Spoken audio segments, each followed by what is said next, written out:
দুর্গাপুজো নিয়ে এবারে কড়া বার্তা ডায়মন্ড হারবার অ্যাডিশনাল এসপি মিতুন কুমারদের। পুজোকে কেন্দ্র করে যারা সাম্প্রদায়িকতার রং লাগাবে, সে যে ধর্মেরই হোক না কেন, যত বড়ই রাজনৈতিক নেতা হোক না কেন, কাউকে রেয়াত করা হবে না।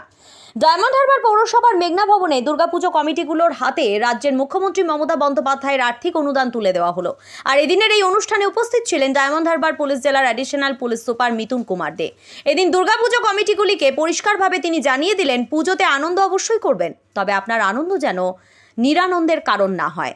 অন্যদিকে পুজোকে কেন্দ্র করে যারা সাম্প্রদায়িকতার বার্তা ছড়াবে অথবা এই ধরনের কোনো পরিস্থিতি ঘটলে, সে যে ধর্মেরই হোক না কেন, হিন্দু অথবা মুসলমান, সে যে রাজনৈতিক বড় নেতা হোক না কেন, কড়া হাতে তার বিরুদ্ধে পদক্ষেপ নেবেন অ্যাডিশনাল এসপি। অন্যদিকে এদিনের এই অনুষ্ঠানে উপস্থিত ছিলেন এসডিপিও সাকিব আহমেদ, ডায়মন্ড হারবার পৌরসভার chairman Pranab Kumar Das, vice chairman Rajashree Das, জেলা পরিষদ সদস্য মনমোহিনী বিশ্বাস, ডায়মন্ড হারবার 1 নম্বর পঞ্চায়েত সমিতির সভাপতি, ডায়মন্ড হারবার থানার ভারপ্রাপ্ত আধিকারিক সহ একাধিক বিশিষ্ট ব্যক্তিবর্গ। এদিনের এই অনুষ্ঠানে ডায়মন্ড হারবার পৌরসভা এলাকার শতাধিক পুজো কমিটিকে এই আর্থিক অনুদান তুলে দেওয়ার পাশাপাশি পুজো নির্বিঘ্নে ও ভালোভাবে কাটানোর বার্তা দেওয়া হলো প্রশাসনের পক্ষ থেকে।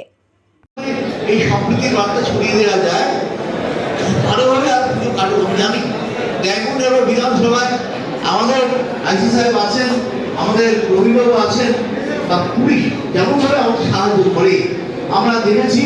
আমাদের ডায়মন্ড হারবার বিধানসভা প্রত্যেকটা বিশেষ করে পুজো মণ্ডপে যারা তারাও পুজো সাহায্য করেন, যাতে আরো সুন্দর করে আরো ভালো করে পুজো করা যায়, এটা মাথায় রাখতে হবে সবাইকে। আপনারা দেখছেন news.in, একতরফা নয়, নিরপেক্ষ খবর। আপডেটেড থাকতে সাবস্ক্রাইব করুন আমাদের চ্যানেল news.in আর বেল আইকনটি প্রেস করতে ভুলবেন না।